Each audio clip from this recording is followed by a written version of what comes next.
Pengakuan anak majikan yang bunuh satpam, korban ditikam saat tidur. Pengakuan Abraham Michael, anak majikan yang bunuh satpam rumahnya sendiri dengan cara yang sangat tragis. Santer kabar bahwa Abraham nekat melakukan pembunuhan lantaran mengalami gangguan kejiwaan. Spekulasi itu muncul lantaran Abraham masih bisa bersikap santai sembari menenteng gorengan saat menyerahkan diri ke kepolisian setempat. Seolah tak merasa bersalah, Abraham bahkan masih sempat tersenyum saat diringkus aparat polisi. Mengejutkannya, anak pengacara terkenal Farida Felix tersebut rupanya sedang di bawah pengaruh narkoba jenis tembakau sintetis. Disinyalir efek obat terlarang tersebut, Abraham terbesit pikiran untuk menghabisi nyawa Septia, satpam di rumah mewah Lawang Gintung Bogor. Saat ini, Abraham tengah dilakukan pemeriksaan oleh Polresta Bogor Kota. Dari hasil pemeriksaan, terdapat riwayat pembelian senjata tajam jenis pisau. Kita masih cari senjatanya di mana. Tapi, ada pembelian senjata itu. Senjatanya pisau, ujarnya. Korban luka sobek tusuk di perut, ucapnya. Abraham Michael mengungkapkan bahwa ketika hendak melakukan aksinya, korban bernama Septian sedang tidur. Abraham Michael melakukan pembacokan dengan sadis saat itu, korban yang sedang tidur kemudian dibangunkan pelaku. Abraham kemudian menghujani korban dengan puluhan tusukan menggunakan pisau. Diketahui, pembunuhan satpam tersebut terjadi di Lawang Gintung, Kecamatan Bogor Selatan, Kota Bogor, Jawa Barat. Sebelum mengeksekusi korban, pelaku membeli pisau 6 jam sebelumnya. Kita dapatkan struk pembelian pisau. Ini pada pukul 20:05. Tersangka ini membeli barang-barang melakukan tindakan tersebut, pembunuhan, kata Kasat Reskrim Polresta Bogor Kota AKP Aji Risnaldi Nugroho kepada wartawan, Senin, tanggal 20 Januari tahun 2025, dikutip dari Tribun Medan. Septian sendiri dihabisi nyawanya sekitar pukul 2.30 waktu Indonesia Barat. Saat itu ia sedang tertidur dan langsung ditikam oleh Abraham. Abraham kesal sebab sering diadukan ke ibunya oleh Septian karena kerap pulang larut malam. Tidak ada perlawanan, karena baru dibangunkan tidurnya dan dia, korban, kaget, ujarnya. Sebanyak 22 tusukan terdapat di tubuh Septian. Dari semua luka itu, ada satu luka yang membuat nyawa Septian melayang. Luka itu ada di leher bagian kiri dari Septian. Abraham menggorok leher itu hingga urat terputus. Dari hasil ini, penyebab kematian berdasarkan gorokan terakhir yang dilakukan tersangka di bagian leher, ujarnya. Kelakuan aneh pembunuh satpam di Bogor, kerap selundupkan pria ke rumah. Tindakan tak masuk akal dan cenderung aneh, kerap dilakukan Abraham Michael, 27, tersangka pembunuh satpam di Bogor, Jawa Barat. Diketahui, Abraham Michael telah resmi ditetapkan sebagai tersangka pembunuhan Septian, satpam rumah mewah di Lawang Gintung, Bogor, Jawa Barat. Septian sendiri bekerja sebagai petugas keamanan di rumah orang tua Abraham.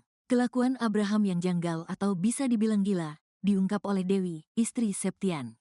Menurut Dewi, anak majikan suaminya itu disimpulkan sebagai sosok arogan dan kasar. Orangnya pembangkang, tidak mau menuruti perkataan orang tuanya. Makanya Septian mendapat tugas dari majikan perempuan untuk melaporkan semua tindak tanduk Abraham kepadanya. Itu pula yang menjadi alasan Abraham menghabisi nyawa Septian. Suami, saya, suka bilang, abang, Abraham, suka enggak nurut sama ibunya. Suka masukin teman tengah malam tanpa sepengetahuan ibunya. Tamu cowok semua, jelas Dewi menceritakan chat terakhir suaminya seperti dikutip tribunnewsbogor.com. Bahkan, lanjut dia, Abraham belum lama ini membuat ibunya marah besar. Keduanya terlibat pertengkaran hebat. Abraham pun sampai diusir dari rumah oleh ibunya. Amarah Abraham memuncak hingga berniat mencekik wanita yang melahirkannya itu. Beruntung Septian, selaku satpam rumah, mencegah perbuatan Abraham terhadap ibunya kandungnya. Dia, suami, bilang tadi siang abang ribut sama ibu. Abang sudah diusir dari rumah. Terus ibu mau dicekik sama si abang. Terus saya, suami, pisahin, sambung Dewi. Sebetulnya, kala sang suami menceritakan konflik Abraham dan ibunya, perasaan Dewi sudah tak enak. Ia cemas Septian, suaminya, malah kena imbas pertengkaran ibu dan anak tersebut. Perasaan Dewi makin tak keruan sejak suaminya tak memberi kabar. Mereka hilang kontak pada Jumat malam pekan lalu. Malam Jumat gabarin lagi, dapat kabar sudah meninggal, Jumat pagi, demikian cerita Dewi. Rencana cari kerjaan baru Septian sebelum ditemukan tewas dibunuh oleh anak majikannya, sebetulnya sudah tak betah kerja. Ia ingin cari pekerjaan baru yang lebih baik dan nyaman. Pernah ngomong ke saya nanti abis lebaran mau pindah kerja. Sudah enggak betah, Ibu mulai cerewet, abang mulai arogan, ungkap Dewi menyampaikan rencana suaminya. Bukan itu saja yang membuat Septian tidak betah. Gajinya juga sering terlambat 2 minggu, kadang lebih. Padahal Septian bekerja selama 24 jam dan jarang pulang ke kampung halamannya di Sukabumi. Dewi pun geram melihat kelakuan Abraham terhadap suaminya dan berharap mendapat hukuman seberat-beratnya. Firasat istri Satpam sebelum suami dibunuh anak majikan jadi kenyataan. Kepada Gubernur Jawa Barat terpilih Deddy Mulyadi, wanita asal Pelabuhan Ratu, Sukabumi itu mengungkap firasat buruk sebelum tragedi pembunuhan yang menimpa sang suami. Ternyata Dewi sempat mengetahui konflik yang terjadi di antara terduga pelaku pembunuhan suaminya. Seperti diketahui, suami Dewi, Septian yang berprofesi sebagai satpam di rumah mewah kawasan Lawang Gintung, Kecamatan Bogor Selatan, Kota Bogor tewas dibunuh pada Jumat, tanggal 17 Januari tahun 2025, sekira pukul 4.30 WIB. Sosok yang membunuh Septian adalah anak majikan sekaligus bos rental bernama Abraham Michael. Sebelum sang suami meregang nyawa, Dewi mengaku sempat mendengar curhatan Septian soal sosok majikannya. Diakui Septian, selama 5 bulan bekerja di rumah megah tersebut, ia tidak pernah ribut dengan siapapun. Namun diakui Septian, majikannya memang sosok yang kurang menyenangkan. Cerita sih enggak pernah cerita ribut sama siapa. Cuma, korban, suka curhat majikannya bawel, cerewet. Ah udah biasa itu cerewet namanya juga perempuan, ungkap Dewi dilansir tribunnewsbogor.com dari tayangan YouTube Kang Deddy Mulyadi. Yang cerewet lakinya atau perempuan? Tanya Deddy Mulyadi. Yang si ibunya, ujar Dewi. Diungkap Dewi, suaminya memang pernah menceritakan konflik antara pelaku yakni Abraham dengan ibunya, Farida Felix.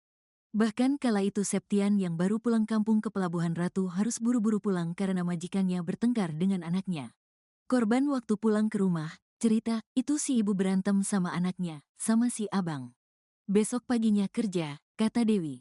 Oh majikannya berantem sama anaknya yang bontot umur berapa? Tanya Kang Deddy. 37. Cerita itu aja, korban bilang, saya buru-buru balik lagi ke Bogor, takut ibu marah, imbuh Dewi. Mengingat curhatan sang suami, Dewi tersentak. Pasalnya bak firasat, Dewi sempat memperingatkan suaminya agar tidak ikut campur dalam konflik majikannya itu. Terlebih Septian pernah bercerita bahwa ia sempat melindungi majikannya dari amukan anaknya. Hari Kamis, sehari sebelum pembunuhan, korban cerita, ibu berantem sama abang diusir sama ibu. Terus ibu mau dicekik sama abang, udah saya belain. Saya bilang, abang jangan ikut-ikutan, nanti kena imbasnya. Udah habis itu enggak ada kabar, pungkas Dewi. Lantaran kasus pembunuhan yang menimpa suaminya itu melibatkan sosok anak pengacara kenamaan, Dewi mengaku cemas. Karenanya, Kang Deddy pun mengurai janji kepada keluarga korban. Enggak usah takut, nanti saya akan berkoordinasi dengan Pak Kapolda Jabar, dengan Kapolres Kota Bogor. Saya akan memantau seluruh proses penyelidikan dan penyidikannya, kata Deddy Mulyadi. Bukan cuma janji membantu mengawal kasusnya, Kang Deddy Mulyadi juga membantu meringankan beban Dewi. Terenyuh mendengar cerita Dewi soal mendiang Septian adalah tulang punggung keluarga, Deddy Mulyadi akhirnya melayangkan inisiatif. Bahwa seluruh biaya pendidikan dan kehidupan anak-anak korban akan ia tanggung seluruhnya. Tak hanya itu, Kang Deddy juga memberikan uang puluhan juta untuk biaya pemakaman serta tahlilan korban. Hal itu diberikan Kang Deddy lantaran kasihan mendengar keluarga korban curhat bahwa mereka hingga kini belum ditemui oleh keluarga pelaku. Biaya pemakaman, biaya tahlilan, nanti saya siapkan 20 juta rupiah untuk ibu. Yang penting kasusnya segera terungkap. Udah ibu enggak usah mikir lagi biaya pemakaman, tahlilan, saya siapin, imbuh Deddy Mulyadi.